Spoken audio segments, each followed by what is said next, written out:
भन्नाट रेसिपीमध्ये आपलं खूप खूप स्वागत. मी राजेश्री कदम. चला तर आज मस्त व्हेज कबाब आणलेला आहे. इतके सुंदर हे कबाब लागतात ना. एकदा जर तुम्ही हे कबाब खाल्ले तर ह्याची चव अजिबात विसरणार नाही. तर मुठभर पालक, अर्धी वाटी मटार घेतलेला आहे. तर उकळत्या पाण्यामध्ये टाकून थोडंसं मऊ करून घेऊ. आता हे शिजलेलं आहे. ते पालक आणि मटार ते काढून मिक्सरच्या भांड्यामध्ये घालूया.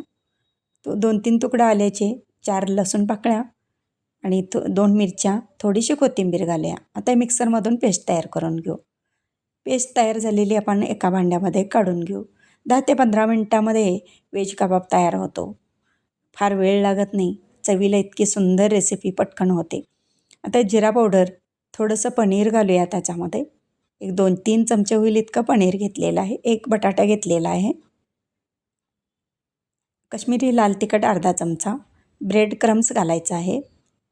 आणि आता ह्याच्यामध्ये चवीपुरतं मीठ घालूया. आणि इतकं मस्त लागतात आणि मटार देखील बाजारामध्ये या लागलेले आहेत. त्या ताज्या मटारच्या असं तुम्ही नक्की रेसिपी करून पहा. याच्यामध्ये 1 चमचा बेसन घालूया आणि थोडासा चाट मसाला टाकूया, म्हणजे चव छान येते कबाबला. आणि मिक्स करून घेऊ व्यवस्थित. आणि ह्याचे कबाब बनवून घ्यायचे आहेत. आणि शालो फ्राय करायचे मस्त लागतात. ब्रेकफास्टसाठी म्हणा की इतर वेळेलासुद्धा टी टाईमच्या वेळेलासुद्धा ही रेसिपी एन्जॉय करू शकता. हराभरा कबाब. आता ह्याच्यावरती एक काजू लावून घेऊ, म्हणजे आणखीन त्याला शोभा येते आणि खायला मजा येते.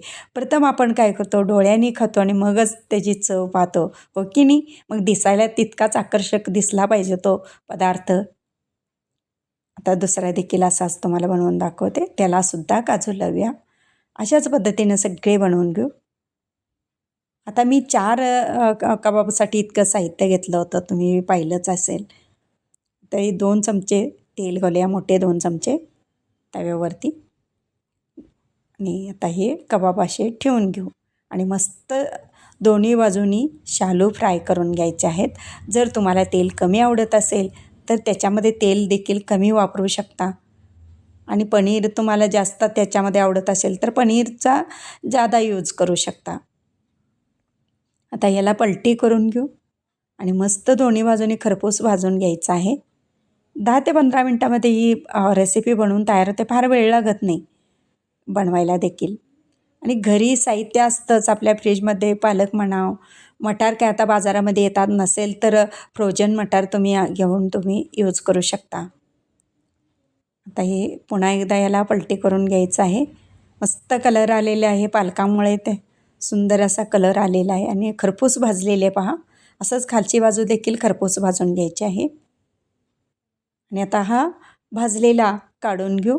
दोन्ही बाजूनी छान भाजला गेलेला आहे. मग खोबऱ्याच्या चटणीबरोबर किंवा सॉसबरोबर खायला तयार आहे आपला व्हेज कबाब. आता मी तुम्हाला तोडूनही दाखवते आणि मस्त चटणीवर एन्जॉय करू शकता. माझी रेसिपी व पदार्थ आवडल्या चॅनलला सबस्क्राईब करा, बेल आयकॉन दाबा, लाईक करा, इतरांना शेअर करण्याचं विसरू नका. तसेच कमेंट करण्याचं विसरू नका. आपल्यासाठी अशीच नवनवीन पदार्थ आणीन. तोपर्यंत धन्यवाद.